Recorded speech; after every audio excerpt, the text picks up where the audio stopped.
St. John the Baptist Church sa Jimenez, Misamis Occidental.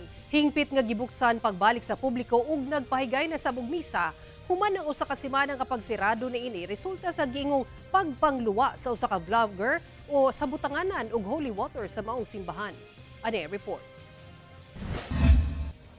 Adlawng Domingo sa pagpanguna ni Archbishop Most Reverend Martin Humuad uban ang mga kaparian sa Archbishop of Misamis, hingpit ng giablihan pagbalik sa publiko ang St. John the Baptist Parish sa lungsod sa Jimenez, Misamis Occidental. Una, giablihan ang simbahan o sa ka-reopening o reconsecration rites ang gihimo sa mga kaparian aron pwede na kini misahan pagbalik. Human ang rites, gilayon sab nagpahigayon og Holy Mass ang simbahan nga gitambungan sa mga nagkadiang deboto sa kasikbit nga lugar.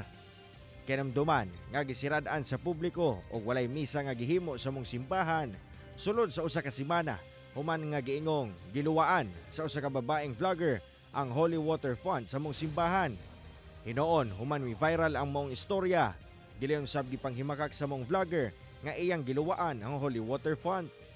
Apan bisan pa niini, mihimo gyapon og lakang ang simbahan aron mamintinar ang kasagrado sa St. John the Baptist Parish nga usa sa mga pinakakaraang simbahan sa Mindanao.